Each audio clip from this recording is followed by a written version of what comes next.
갈라디아서 3장 1절에서 11절 말씀입니다. 14절 말씀입니다. 봉독하겠습니다. 어리석은 갈라디아 사람들이여, 예수 그리스도께서 십자가에 못 박히신 모습이 여러분의 눈앞에 선한데 누가 여러분을 홀렸습니까? 나는 여러분에게서 이 한 가지만을 알고 싶습니다.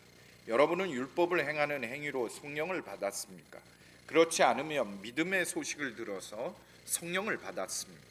여러분은 그렇게도 어리석습니까? 성령으로 시작하였다가 이제 와서는 은혜로 육체로 끝마치려고 합니까? 여러분의 그 맞는 체험은 다 허사가 되었다는 말입니까? 참말로 허사였습니까? 하나님께서 여러분에게 성령을 주시고 여러분 가운데서 기적을 행하시는 것은 여러분이 율법을 행하기 때문입니까? 아니면 믿음의 소식을 듣기 때문입니까? 그렇지 않으면 여러분이 복음을 듣고 믿어서 그렇게 하신 것입니까? 그것은 아브라함이 하나님을 믿으니 하나님께서 그것을 의로운 일로 여겨주셨다는 것과 같습니다. 그러므로 믿음에서 난 사람들이야말로 아브라함의 자손임을 여러분은 아십시오. 또 하나님께서 이방 사람을 믿음에 근거하여 의롭다고 여겨주신다는 것을 성경은 미리 알고서 아브라함에게 모든 민족이 너로 말미암아 복을 받을 것이라 하는 기쁜 소식을 미리 전하였습니다. 그러므로 믿음에 난 사람들은 믿음을 가진 아브라함과 함께 복을 받습니다. 율법의 행위에 근거하여 살려고 하는 사람은 누구나 다 저주 아래에 있습니다. 기록된 바 율법책에 기록된 모든 것을 계속하여 행하지 않는 사람은 다 저주 아래에 있다 하였습니다. 하나님 앞에서는 율법으로는 아무도 의롭게 되지 못한다는 것이 명백합니다. 의인은 믿음으로 살 것이다 하였기 때문입니다. 그러나 율법은 믿음에서 생긴 것이 아닙니다. 오히려 율법의 일을 행하는 사람은 그 일로 살 것이다 하였습니다. 그리스도께서 우리를 위하여 저주를 받은 사람이 되심으로써 우리를 율법의 저주에서 속량해 주셨습니다. 기록된 바 나무에 달린 자는 모두 저주를 받은 자이다 하였기 때문입니다. 그것은 아브라함에게 내리신 복을 그리스도 예수 안에서 이방 사람에게 미치게 하시고 우리로 하여금 믿음으로 말미암아 약속하신 성령을 받게 하시려는 것입니다. 아멘. 하나님의 말씀입니다. 다 자리에 앉으시기 바랍니다. 이렇게 길거리를 가다가 개업을 한 집들 있죠. 그 집들 보면 그 앞에 개업 화분, 축하 화분을 보내서 쭉 나열해 놨더라고요. 근데 요즘 그 보낸 화분에 축하 문구를 보면 야, 시대가 바뀌면서 많이 달라진다 그런 생각이 들더라고요. 예전에는 축 개업 또는 축 부흥 이런 말들 문구들이 있었는데 요즘은 뭐라고 써 있는 줄 아십니까? 대박 나십시오 이렇게 써 있대요. 대박 나십시오. 직접적이고 솔직한 얘기죠. 대박 나라, 장사가 잘 돼서 크게 잘 되라 이런 뜻인 것 같아요. 요즘은 돌집 가면 이제 돌잔치 끝나면 돌잡이 하잖아요. 옛날에는 돌잡이에 여러 가지 물건이 있어요. 연필도 있고 청진기도 있고 실패도 있고 쌀도 있고 동전도 놓고 그랬습니다. 요즘은 돌잡이 하면 아이들이 뭘 가장 작게 원할까요? 돈이에요. 돈. 10,000원짜리 지폐를 안 잡겠다는 걸 막 지어주더라고요. 어떤 애는 연필 잡으려 그러면 돈 집어줘. 야야 돈 집어라. 여러분, 우리 시대의 복, 축복은 뭘까요? 여러분, 우리 시대의 복은 뭘까요? 동양 사람이든 서양 사람이든 다 축복, 복이라는 거 좋아합니다. 우리나라 사람들은 특히 더하죠. 곳곳이 다 복이야. 이 비계에도 복, 이불에도 복, 문짝 대문에도 복자. 지금은 없지만 창호지 문짝에도 보면 복자 쓰여진 창호문들 보셨을 거예요. 그죠? 기와장에도 복, 다 복이 복 받는 거 참 좋아합니다. 우리나라 사람들이 받는 복 5가지, 받고 싶어하는 복 5가지, 오복이라 그러죠. 전통적인 오복이 뭐냐? 첫째, 오래 사는 거, 장수하는 거. 둘째가 부자 되는 거. 세 번째, 건강의 복. 네 번째, 자손이 많은 것. 5번째, 이게 참 희한해요. 치아가 건강한 것. 이게 오복 중에 하나더라고요. 다른 것도 아니고 이예요. 이. 왜 그런가? 왜 특별히 눈도 발도 아니고 이 치아가 건강한 게 복인가? 맛있게 먹어야 되니까. 맛있게 먹고 잘 먹어야 건강해지니까. 그래서 아마 치아가 건강한 것도 5가지 복에 뽑힌 것 같아요. 중국 사람도 오복이 있어요. 그 오복이 뭐냐? 첫 번째가 장수하는 복, 우리나라하고 똑같습니다. 두 번째가 고운 마음씨를 타고나는 거, 세 번째가 공부를 많이 하는 거, 네 번째 집안에 재산이 많은 거, 5번째 사람 된 도리를 하는 거. 우리하고 겹치는 거는 2개 같아요. 장수의 복과 돈이 많은 복. 중국의 오복과 우리에게 겹치는 겁니다. 하여간 장수하는 복은 우리나라도 중국도 뭐 일본도 똑같은 것 같아요. 첫 번째인 것 같아요. 근데 이 장수하는 복이요. 저는 세밭이라는 거 아세요? 세상을 바꾸는 15분 강의들, 뭐 사회적인 여러 분야의 사람들이 나와서 하는데 그 자주 봐요. 근데 거기 중에 눈에 띄는 제목이 있어서 제가 한번 들었습니다. 김창경 교수, 한양대학교 과학기술정책학과 교수인데 이분이 무슨 강연을 했냐면 재수 없으면 200세까지 산다. 강연 제목이 재수 없으면 200세까지 산다예요.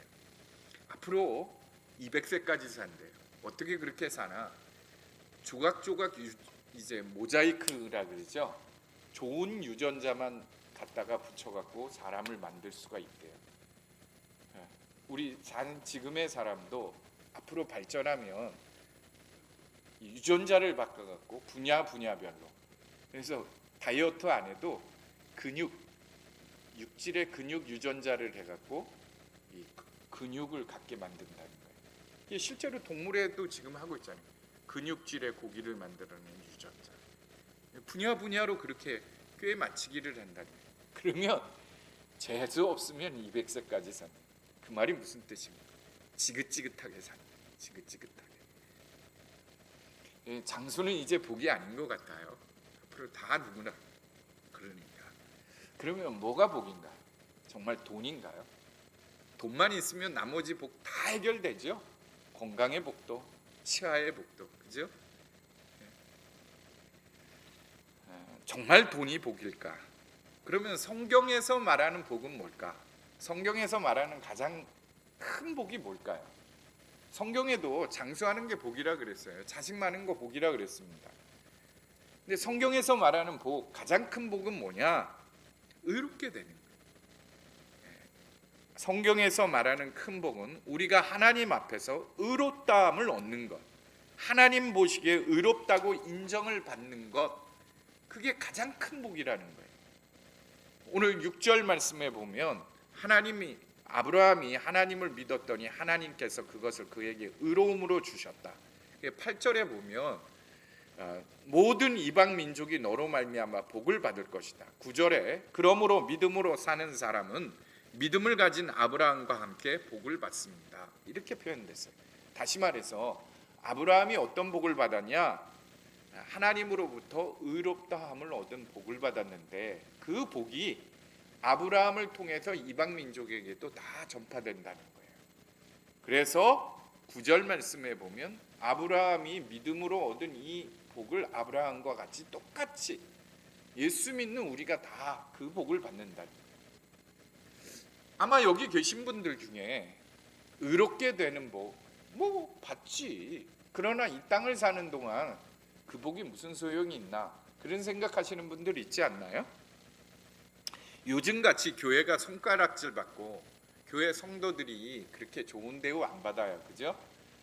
교회 다닌다, 집사다 그러면 다들 요즘은 한 소리 하는 시대에 우리끼리 앉아갖고 하나님으로부터 의롭게 받았다. 이게 복이야? 우리는 의로운 사람이다. 하나님이 의롭게 해주셔서 의로운 사람으로 인정해 주셔서 바깥 사람들은 다 손가락질 하는데 이게 복이야? 이런 사람들이 있을 것 같아요. 그죠?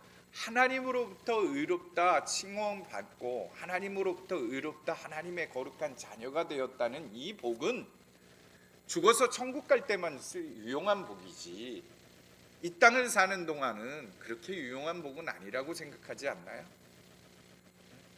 천국 갈 때는 하나님의 자녀, 의롭게 죄의 용서함 받고 의로운 자녀로 당당하게 가니까 죽은 다음에나 필요한 복이지 이 땅을 사는 동안에는 그게 무슨 소용이 있겠나, 그런 생각하지 않나요? 그것은 여러분이 하나님으로부터 의롭게 되는 복을 잘 몰라서 하는 일이에요. 여러분, 결국 하나님으로부터 의롭게 된다는 복, 이게 어떤 복입니까? 영생의 복이에요. 하나님이 영생의 복이 어떤 복이, 영생이 뭐죠? 하나님이 영원히 함께 하시는 복입니다. 영생은 하나님 없이 내 영혼이 오래 사는 게 영생이 아니라 하나님과 함께 영원히 사는 것이 영생의 축복입니다. 영생을 얻는 게 바로 하나님과 함께 하는 거예요. 내가 예수님 믿고 구원받는 순간부터 하나님과 영원히 함께 하는 것, 에덴 동산의 회복이에요. 최초의 인간의 회복입니다. 하나님이 에덴 동산에서 함께 하셨잖아요. 자, 영생의 복은 죽어서 얻는 게 아니라 지금부터예요. 하나님을 믿는 그 순간, 예수 그리스도를 믿음으로 의롭게 되는 순간부터 하나님이 함께 하시는 영생의 복을 얻는 겁니다. 그 증거가 뭐냐? 오늘 본문에 보면 아브라함 이야기가 나와요. 여러분, 창세기 15장의 말씀에 보면 15장 1절에 보면 집에서 거닐고 있던 아브라함에게 하나님이 나타나셔서 뭐라 그러냐? 아브라함아, 두려워하지 말아라. 나는 너의 방패다. 내가 받을 보상이 매우 크다. 이렇게 말해요. 창세기 15장 1절 말씀입니다. 이 말이 무슨 뜻입니까? 나는 너의 방패다. 하나님이 아브라함의 방패가 되신다는 거예요. 방패는 어떤 거죠? 적의 공격으로부터 지켜주는 거예요. 안전하게 보호해주고 지켜주시는 거예요. 하나님이 내가 너의 방패가 된다. 이 말은 아브라함, 내가 어디를 가든지 내가 지키고 널 보호해 줄 거야. 너를 지켜줄 거야. 너와 함께 할 거야. 이 약속인 거예요. 그런데 그 뒤에 이어지는 또 하나의 말씀은 뭐냐면 나는 너의 방패다. 내가 받을 보상이 매우 크다. 내가 너에게 엄청난 거를 주겠다는 거야. 아브라함에게. 아브라함이 이 말을 듣고 어떻게 생각하죠? 좋게 여깁니까? 처음 이야기한 거는 그런대로 수긍이 가. 왜냐하면 바로 앞장 창세기 14장에서 조카 롯이 이방 국가들 5국가의 연합군에게 잡혀가는 것을 318명을 데리고 가서 그들을 다 격파하고 지켜냈어요. 구원했습니다. 큰 승리를 얻어요. 그래서 아브라함이 하나님이 나를 지켜주시고 나와 함께하는구나. 나의 방패가 되시는구나. 이거는 받아들일 수가 있는데 내가 너의 줄 상급이다. 내가 너에게 큰 상급을 준다. 이거는 못 믿겠는 거예요. 왜냐? 하나님 보세요. 그 뒤에 이어지는 말이에요. 하나님은 말하자면 이런 뜻이에요. 하나님 말로 그러지 마시고 실제 뭘 보여줘야지. 난 좀 섭섭하다는 거예요. 왜? 지금 사라가 태가 끊어져 갖고 아이를 못 낳아. 나도 나이가 들었어. 15장에 나오는 얘기예요. 하나님 아시잖아요. 지금 형편. 그런데 무슨 상급이요? 아이가 없는데 우리 저 종 엘리에셀 상속자로 두려고 한다니까요. 제가 그렇게 마음 먹고 있어요. 이미 다 끝났어요. 상급은 그 당시에 자손이 없다는 것은 이 복을 받지 못했다는 거예요. 그런데 내가 너에게 큰 복을 준다. 너는 내 복의 사람이다. 이 얘기가 가당하다는 이야기예요. 그 얘기를 듣고는 하나님이 아브라함에게 어떻게 해요? 야, 우리 밖에 나가자. 물론 그를 한밤중에 그를 바깥으로 끌어내. 그리고는 하나를 보여주고는 야, 하늘을 봐라. 저 반짝이는 별들 봐. 내 자손을 저렇게 많게 해줄 거야. 내 후손은 내 종 엘리에셀도 아니고 내가 약속한 대로 사라의 몸에서 태의 문을 열고 아이가 나올 거고 그 후손이 내 후손이 될 것이다. 그런데 아브라함이 어떻게 했다 그랬어요? 믿었다 그랬어요. 현실적으로 불가능해. 태가 끊어졌는데 어떻게 애를 낳아? 내가는 나이가 들었고 이젠 다 끝난 일인데 그런데 그 밤에 하나님이 데리고 나가서는 하늘을 보여주고 너는 내 상급이야. 내가 너에게 상급을 준다니까. 복을 준다니까. 믿었다는 거예요. 그래서 15장에 보면 하나님이 아브라함의 믿은 것을 보시고 의롭게 여기셨다. 의로 여기셨다고 했어요. 그리고는 어떻게 하시죠? 하나님이 아브라함과 평생 동안 같이 하시잖아요. 동행하시잖아요. 함께 하시잖아요.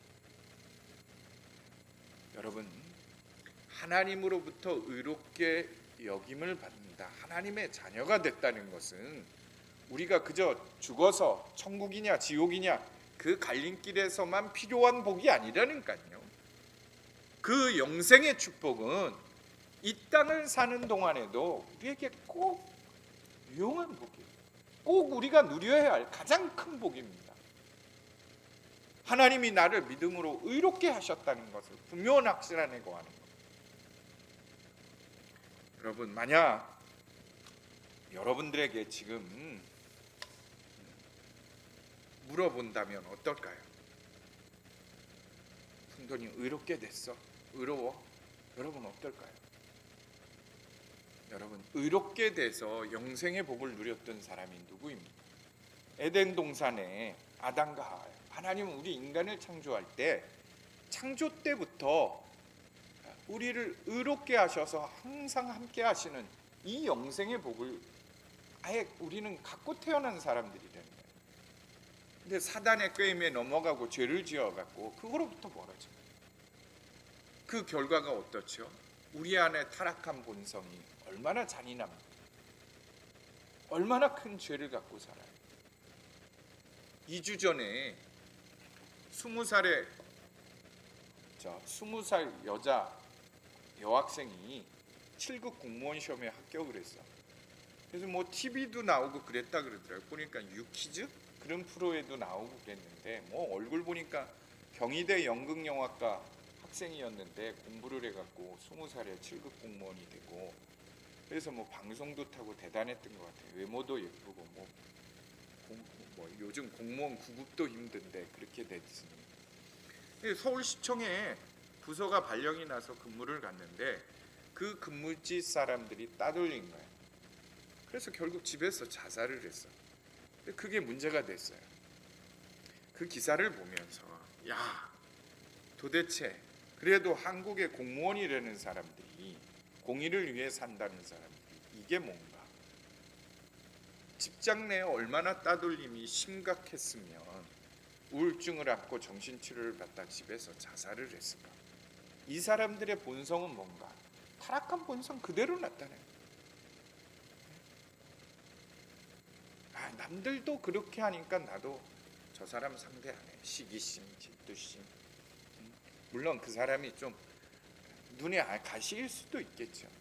뭐 그렇다고 우리가 다 내 마음에 맞는 사람과 어울려서 하는 거가 원치가 아니잖아요. 그게 집단적인 따돌림이 되고 공격이 됩니다.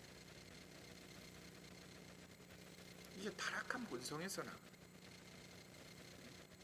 또 그 여인은 그 여학생은 교회를 다녔는지 안 다녔는지는 모르겠어요. 만약에 예수님을 믿고 하나님의 의로운 자녀라는 확신, 믿음 안에 있었다면 그렇게 쉽게 포기할 수 있었을까? 그 방법밖에 없었을까? 그렇게 절망할까? 공무원 안 해버리면 되지 뭐. 다른 거 하면 되지. 여러분, 의롭게 된다는 것이 내가 하나님의 자녀, 하나님이 내 아버지가 된다는 것은 꼭 천국 갈 때만 필요한 게 아니랍니다. 죽어서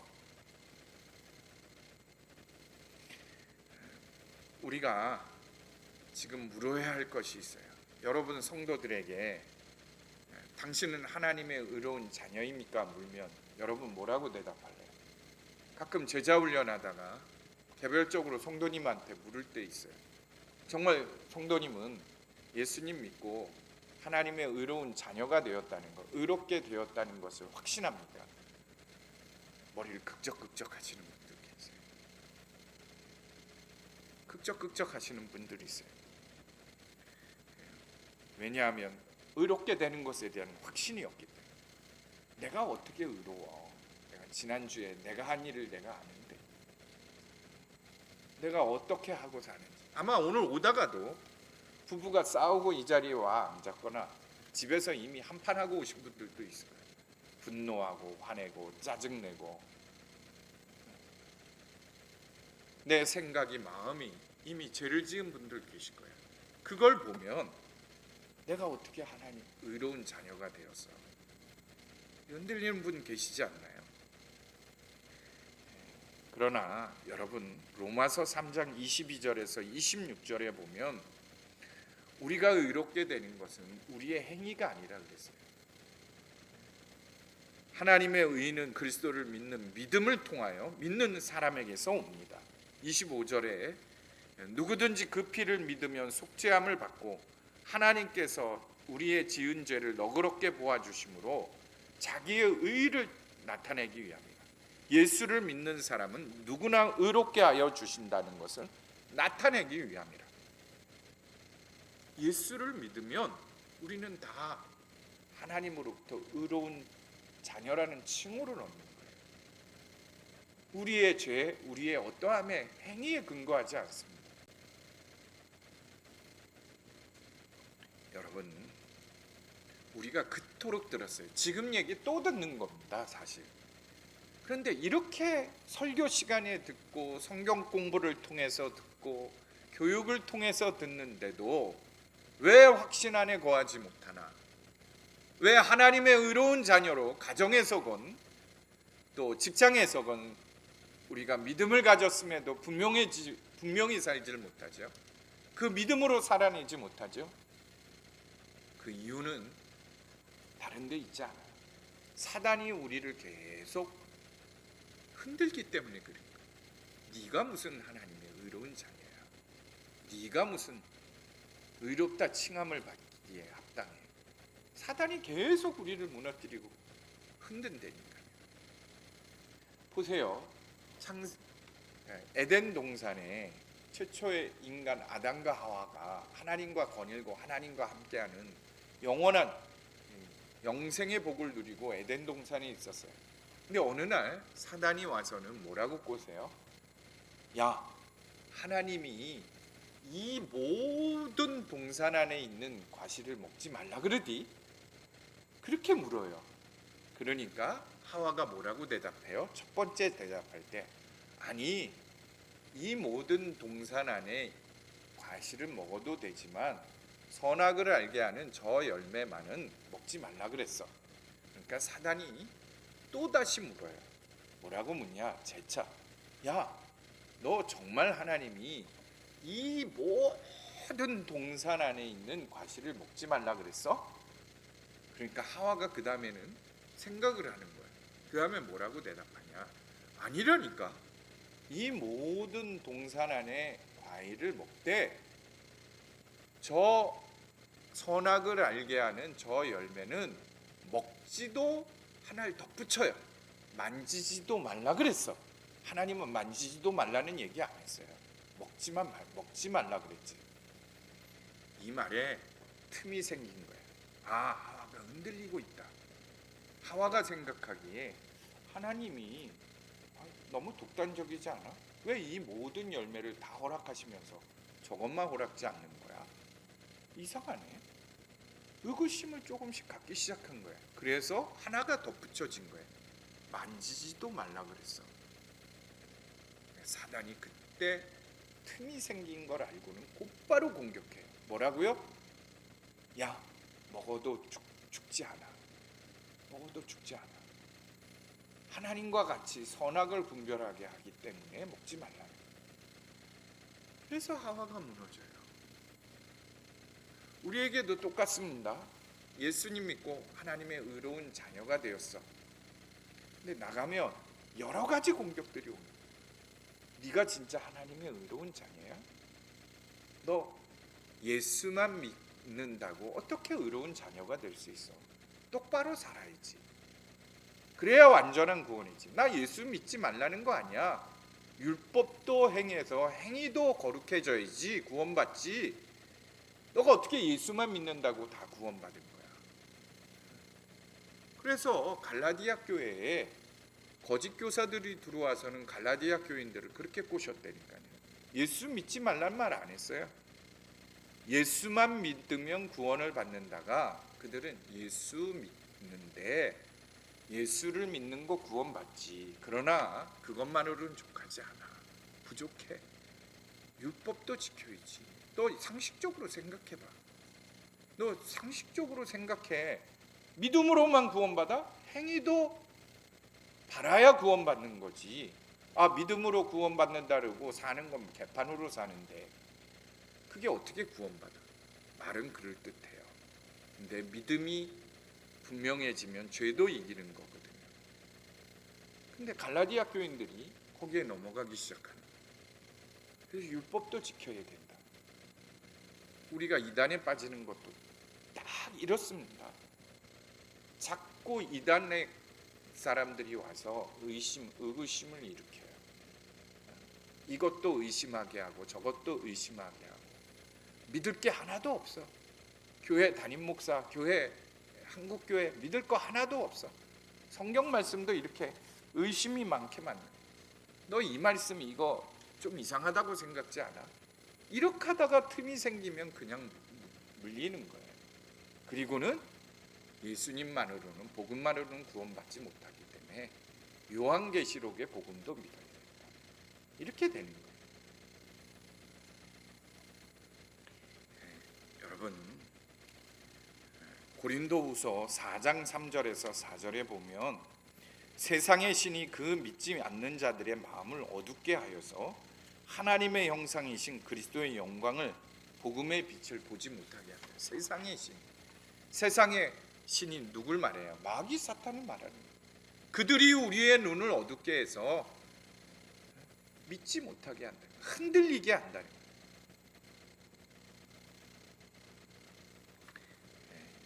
여러분, 오늘 이 흔들리는 갈라디아 교회 성도들을 향해서 오직 예수님의 믿음으로만 하나님께서 의롭게 해주신다는 그걸 흔들리는 믿음을 가진 갈라디아 교회 성도들을 향해 사도 바울이 세 가지를 가지고 그들을 깨우쳐요.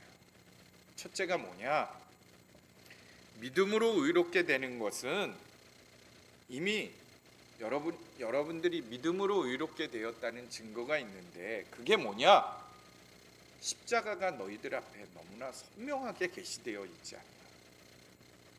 십자가의 계시 그게 너무나 분명하지 않냐는 거예요. 1절 말씀을 보세요.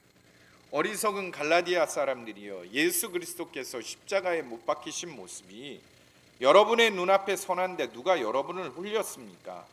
십자가에 못 박히신 예수의 모습이 여러분 눈앞에 선한데, 눈앞에 선한다는 이 단어는 프로그라포라는 단어인데 계시를 말해요. 계시되어 온 거예요. 옛날에는 뭐 방송이 없고 이럴 때는 어떻게 합니까? 국가 정책이 나오면 동네마다 게시판에다가 크게 붙였잖아요. 무슨 포고령 무슨 거 이렇게 갖고 큰, 제가 어렸을 때는 담화문이라 그래갖고 벽에다가 크게 이렇게 학교 가다 보면 담화문 해갖고 대통령령 뭐 해갖고 붙이더라고요. 요즘은 뭐 방송이 워낙 발전했으니까 그런데 그러니까 마치 그거 공포하는 단어가 눈앞에 게시되었다는 뜻이 그런 뜻이에요. 여러분, 갈라디아 교인들은 예수님이 십자가에 못 박힌 갈보리산에 가보지도 못했어. 그 예수님을 만나지도 못했어. 보지도 못했어. 그런데 그들은 십자가가 너무나 선명하게 너희들에게 보지 않았냐, 계시되어지지 않았냐, 사도 바울이 이야기를 해요. 왜? 어떻게 해서 확실하게 계시되었죠? 믿음을 통해서 계시된 거예요. 여러분은 어떤가요? 예수님이 십자가에 못 박히시고 나의 죄를 위해 피 흘려 돌아가신 것 KBS 9시 뉴스 나왔기 때문에 확실하게 믿는 건가요? 그러면 확신하나요? 우리도 보지 못했지만 너무나 선명하잖아요. 너무나 분명하잖아요. 그 십자가 보혈로 우리가 구원을 받았기에. 고영만 장로님이 계십니다. 엊그저께인가 국민일보 신문에 그분 이야기가 또 나왔더라고요. 오래전에 역경의 열매라는 그 국민일보 신문 역경의 열매에 간증을 세우는데 한 번은 이 고영만 장로님 간증 이야기가 나왔어요. 이 장로님은 고향이 논산인데 아주 찢어지게 가난한 집에 살아요. 그러니까 아무것도 없이 정말 슬리퍼 한 짝 신고 서울에 도착해서 이래저래 살다가 결혼도 하고 저 수원에 있는 한 교회 수정교회를 다녔는데 그 교회가 개척교회죠. 막 90년대 초입니다. 근데 목사님이 한날은 부르더니 직장 생활에서는 하나님의 큰 그릇이 못 되니 사업을 하라 그러더래요. 자기가 그 개척교회 장로가 되고 건축을 하는데 하나님이 복을 주셔도 그릇이 돼야 되니까 사업을 해봐라. 그래서 교회를 건축하자 그러더래요. 그래서 무슨 사업을 하나 이러는데 마침 주님의 뜻처럼 누가 포장지 회사를 이제 작은 걸 하나를 해보라고 인수하라고 해서 이 비닐봉지 있잖아요. 무슨 제품, 무슨 약품 인쇄해서 비닐봉지 내주는 그런 회사였어요. 인쇄 공장을. 그래서 그걸 해갖고 돈을 빚을 내갖고 했대요. 근데 정말 잘 됐대요. 교회도 건축되어져 가고 막 그러는데 오늘 수요예 저녁 예배를 드리는데 연락이 왔다는 거예요. 큰일 났다고, 공장에 불이 났다고. 가봤더니 정말 불이 나갖고 다 타고 이제 소방차 오고 그랬는데 잿더미만 남고. 성도들 손 붙잡고 목사님이 울면서 기도를 해줘. 하나님께서 더 좋게 하시기 위함입니다. 하나님 이 잿더미에서 하나님의 살아계심을 보여달라고 그렇게 기도를 했대요. 그리고 나서는 이제 장사를 해보니까 그 사업을 하다 보니까 거래처도 있고 그러잖아요. 돈을 빌려서 다시 시작합니다. 근데 마침 또 돈을 은행에서 융자를 내갖고 다시 회사를 세우고 했는데 IMF가 온 거예요. IMF가 오니까 IMF 때 30% 이상 갔잖아요. 이자가. 그 이자를 못 견디고 또 뭐 부도를 낸 거예요. 또 무너진 거예요. 그런데다가 아내가 암이 걸렸고 암에서 또 재발해갖고 또 암이 걸린 거예요. 어머니는 그 사이에 암이 걸리셔서 돌아가시고 교회를 못 나가겠더래요. 하나님을 못 찾겠더래요. 그래서 교회를 안 나가고 쉬었대요. 아내하고. 그러다가 이 아내가 재수술을 받은 날 병원에 갔는데 수술실 바깥에서 이제 대기하며 기다리는데 복도에 아무도 없는 거기에 앉아서 이렇게 있는데 저쪽에 자기를 부르는 소리가 들리더래요. 쳐다봤더니 저 복도에 예수님이 십자가에 못 박히시고 피 흘려 돌아가시는 모습 너무나 선명하게 보이더래요. 가시면류관에 피 흘리시면서 자기를 향해서 나는 너를 위해 이렇게까지 했는데 너는 고작 그것 때문에 나를 떠나니 나를 외면하니 그렇게 말씀하시더래요. 그래서 복도에 엎드려서 그 예수님 앞에 대성통곡 너무나 선명하게 보였어요. 그리고는 아내가 회복실로 가서 깨어날 때 들어간 거예요. 들어갔는데 아내가 회복되면서 첫 마디가 무슨 말이었냐? 여보, 교회 다시 나갑시다. 자기하고 똑같은 걸 본 거예요. 그래서 다시 교회 나가기 시작했고 교회 나갔는데 어느 날 금풍 포장지 회사, 우리나라의 가장 실적이 좋은 회사, 큰 회사래요. 포장지 같은 계열의 회사인데 그 사장이 자기를 부르더니 내가 이 회사 당신한테 반값에 줄 테니까 이 회사를 맡아달라고 그랬대요. 그래서 아니 아시다시피 나는 망해서 돈도 없고 그거 할 수 있는 처지도 아니다. 파산 신청해서 그 안에 냈던 돈도 다 못 갚아서 지금 이런 상황인데 빚도 못 낸다. 그랬더니 그분이 하는 얘기가 내가 이제 IMF도 풀리고 다른 회사 이것 때문에 돈을 벌어갖고 여러 가지 건설업도 하고 하는데 이거는 이제 누군가 했으면 하는데 내가 처음서부터 했던 거라 애착이 가서 아무나 주고 싶지는 않고 당신이면 이거를 받아도 좋겠다 생각이 들어 당신한테 주니 50%의 인수해라. 그리고 은행빚은 내가 담보를 해서 빌려줄 테니 갚아나가라. 당신이면 충분히 한다. 그렇게 하고 그걸 줬다니. 그래서 그렇게 제기해서 지금은 LED 회사를 한다고 나왔더라고요. LED 전광교회 뭐 이런 광고 이런 거 내는 LED 회사를 한다고. 여러분 이 고영만 장로가 그 상황 속에서 너무도 선명하게 본 예수님의 십자가 우리에게도 있잖아요. 근데 그 본 십자가는 그 계시는 어떻게 얻은 거예요? 직접 가서 봐서 우리가 본 겁니까? 믿음으로 본 겁니까? 믿음으로 본 거잖아요. 갈라디아 교회 성도들에게 바울이 그 얘기를 하는 거예요. 너희들이 믿음을 통해서 예수 그리스도가 우리 죄를 위해 피 흘려 돌아가신 것 너무나게 선명하게 보지 않았냐? 체험하지 않았냐? 그게 너희들의 율법을 통해서니 믿음을 통해서 믿음이잖아. 두 번째, 너희들이 성령 받았지. 5절 말씀이에요. 성령 받았는데 2절에 보면 여러분이 율법을 지킴으로 성령을 받았습니까? 그렇지 않으면 복음을 믿고 믿음으로 성령을 받았습니다. 너희들 다 성령 받았는데 복음을 믿고 성령을 받은 거잖아. 이미 너희들은 의롭게 됐다니까. 저는 착각했어요. 아마 그런 분들 계실 거예요. 성령 받으려면 기도원 가서 소나무 뿌리 몇 개 뽑고 방언 기도해야 성령 받는다. 성령 받은 거지. 그게 성령 받은 거라고 생각하잖아요. 근데 성경은 그렇지 않아요. 우리가 예수 믿고 예수님이 영접하고 주님이라고 고백할 때에 이미 우리가 의롭게 되면서 성령을 받는 거예요. 성령이 아니면 예수님을 주님이라 시인할 수 없다 그랬어요. 성령이 아니면 우리가 예수를 주님이라 고백할 수 없다 그랬다니까요. 그래서 너희들이 성령 받은 거 믿음으로 받은 거잖아. 예수님을 나의 주님으로 영접하고 고백할 때 성령 받은 거 믿음으로 받은 거잖아.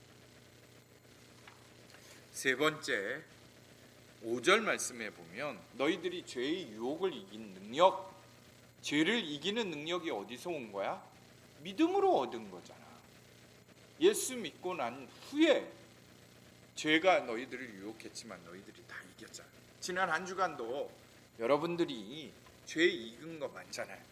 내가 교회 다니는 사람인데 남들은 그렇게 해도 나는 교회 다니는 사람이기 때문에 안 한 거 많잖아요.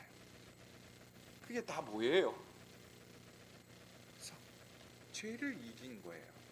그게 뭘로 이긴 거예요? 믿음으로 이긴 거예요. 그러니 너희들은 이미 믿음으로 의롭게 됐다는 분명한 증거인데 왜 다시 너희들의 행위로 의롭게 인정함을 받으려고 애를 쓰냐는 거예요. 애를 쓰냐는 거예요. 여러분의 충성됨이 하나님으로부터 의로운 자녀라고 인정을 받습니까? 이단들은 그렇게 해요. 교묘하게 충성심을 보이라.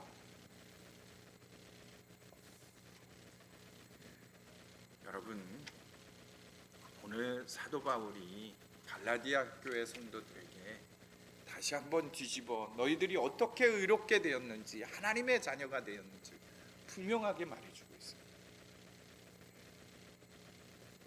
아브라함이 믿음으로 의롭게 된 것처럼 너희도 그렇게 의롭게 됐다. 우리 이삭이 하음이 자식을 키우다 보니까 이놈들이 진짜 뻔뻔하다 할 때가 한두 번이 아니야. 분명히 약속해놓고 했는데 잘못을 해서 야단을 쳐요. 이거 하기로 했잖아. 야단을 쳐. 그러면 자기네가 안 한 이유는 다 돼. 그리고 나서는 나는 그 정도 야단 맞았으면 그냥 가만히 있을 것 같은데 또 요구할 거는 야단 끝나고 나면 곧바로 해요. 약속해 줬으니까 뭐 사달라 뭐 해달라. 야 니네 진짜 염치 없다 안 해줘 이럽니까? 그게 귀엽더라고. 자식이기 때문에 그게 귀여워. 만약에 내 자식이 아니면 세상 사람이 그랬으면 어땠을까요? 아 진짜 염치 없다 저 사람 이렇게 나오지 않았을까요? 근데 내 자식이기 때문에 사랑스럽다니까요. 야단 맞고 곧바로 돌아서서 자기 요구하는 게, 하나님이 우리 볼 때도 그래요. 내가 이렇게 했기 때문에 하나님이 이렇게 하실 것이다. 이 의로움의 믿음 아니라니까요. 여러분 고린도 교회 성도들은 어땠나? 그 고린도 교회 보면요 별의별 죄를 다 저질렀어요. 교회 다니면서도 자기 아버지의 첩을 자기 아내에서 강간한 애도 있었고, 그 제목을 쭉 얘기하면 거짓말하고 사기치고 도둑질하고 그래도 뻐젓이 교회 다니는 거야. 그런데 사도 바울이 그들을 향해 뭐라 그래요? 너희는 너희 마음이 거룩한 성전인 걸 모르는, 너희들 안 되겠다, 에이 틀렸어, 이렇게 말하지 않았더니 너희는 이미 하나님의 거룩한 성전이야, 하나님의 자녀야. 고린도 교인들을 향해서 그렇게 말해요. 여러분 우리가 어떻게 얻은 의입니까? 오늘 13절 14절을 보세요. 구약의 율법을 어기면 돌로 쳐서 맞아 죽었어요. 그런데 구약에 보면 나무에 달려 죽는 거는요 저주를 받은 거예요. 돌로 쳐 받은 것보다 더한 저주를 받은 자만이 나무에 달려 죽어요.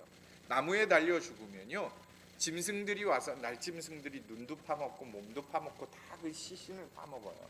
그래서 나무에 달려 죽는 거를 가장 저주받은 인생으로 말합니다.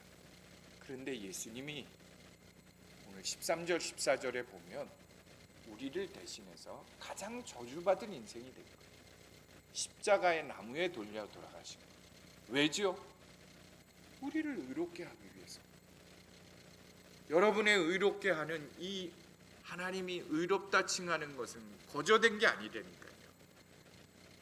예수님이 우리가 받아야 할 그 저주의 인생을 다 짊어지신 거야. 그런데도 왜 예수 믿으면서 여전히 저주의 인생을 사세요? 저주받은 인생을 사십니까?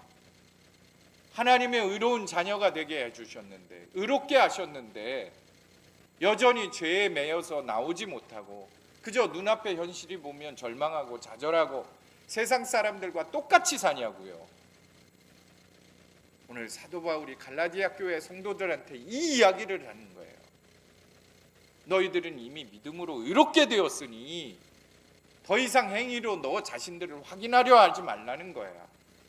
예수님이 다 의롭게 해주셨는데 행위로는 절대 구원받을 수 없고 저주받은 인생이 되니 네 스스로가 뭘 의로워지려고 노력하지 말아요. 오직 믿으라는 거예요. 믿으면 죄도 이기고 성령의 능력으로 죄도 깨달아지는, 오늘 이 주신 말씀을 여러분이 붙들고 믿음 가운데 서세요.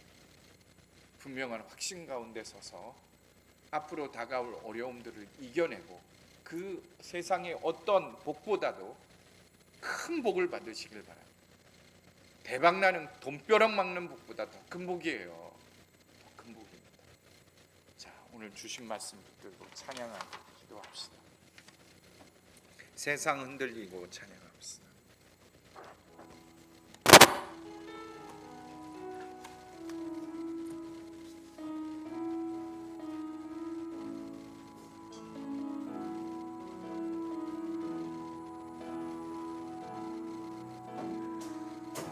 세상은 들리고 사람들은 변하여도 나는 주를 섬기리. 주님의 사랑은 영원히 변하지 않네. 나는 주를 신뢰해. 오직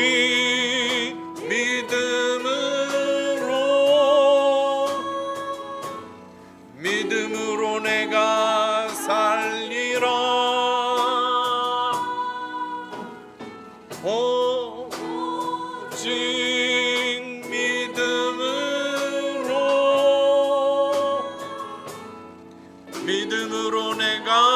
살리라. 믿음은 들리고 사람들 주를 떠나도 나는 주를 섬기리. 주님의 나라는 영원히 쇠하지 않네.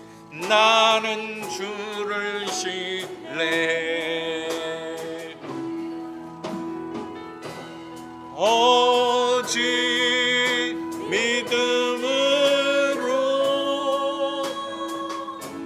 믿음으로 내가 살리라. 오직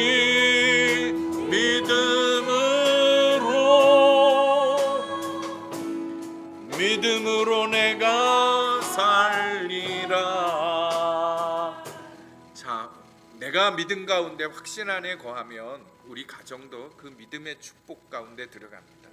나를 통해 하나님이 역사하기 때문에 나와 함께하는 의인이라 칭해 주신 하나님이 아브라함과 같이 함께하시기 때문에 가정도 직장도 사업장도 다 변하는 거예요. 내가 이 믿음이 흔들리기 때문입니다. 다시 한번 하나님 앞에 회개함으로 주님 앞에 나갑시다. 하나님, 내가 흔들렸던 것, 예수님만으로는 부족하다고 생각하기 때문에 자꾸 세상 것을 붙잡으려 하는 것 용서해 주십시오. 오직 하나님 주님만을 의지하게 하시고 하나님의 자녀됨을 확신 가운데 서는 우리들 되게 하여 주옵소서. 내가 어떠함이 아니라 오직 믿음으로 나갑니다. 우리 함께 고백합시다. 우리 기도하겠습니다. 하나님께서 함께 하셔서 내가 흔들렸던 죄를 용서하여 주십시오. 죄를 용서하여 주소서. 하나님께서 나를 의롭게 하시고 붙드신 것을 명하게 믿고 붙들게 하여 주시고 흔들리지 않고 주님 앞에 나가게 하소서. 주님의 보혈이 주님의 은혜가 나를 의롭게 하셨습니다. 주여, 나를 구원해 주신 예수님 한 분으로 충만합니다. 믿음 가운데 서는 성도들 되게 하소서. 흔들리지 않게 하소서. 어떤 어려움과 두려움, 아버지의 공포가 달려올지라도 하나님의 자녀임을 분명하게 확신하게 하시고 흔들리지 않게 하소서. 절망이 나가는 것이 아니라 희망의 말이 나가게 하시고 어둠으로 가득 찬 우리 가정을, 직장을, 우리 이 세상을 아버지의 어둠을 물리치는 믿음의 전사가 되게 하시고 믿음의 일꾼들 되게 하옵소서. 주여, 믿음을 주시옵소서. 믿음을 주시옵소서. 하나님의 자녀된 믿음을 얻어 돌아가는 성도들 되게 하소서. 주여, 역사하여 주십시오. 하나님께서 함께 하셔서 뜨시고 일으켜 주옵소서. 주님, 들어 주옵소서. 예수 그리스도의. 자, 우리 가슴에 손을 모으고 이렇게 모았으면 해요. 제가 기도할게요. 다시 한번 기도합시다. 하나님 아버지, 우리가 죄 때문에 정말 저주받을 인생이었으나 이 저주받을 인생 대신하여 나무의 십자가에 달리셔 저주를 대신 받으신 예수님, 우리를 하나님의 거룩한 자녀라 칭해 주시고 자녀 삼아 주신 하나님, 이 시간 감사드립니다.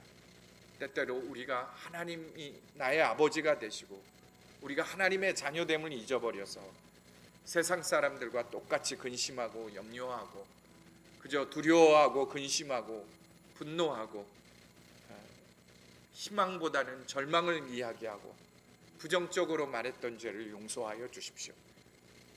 이 시간 내가 믿음 얻기를 원합니다.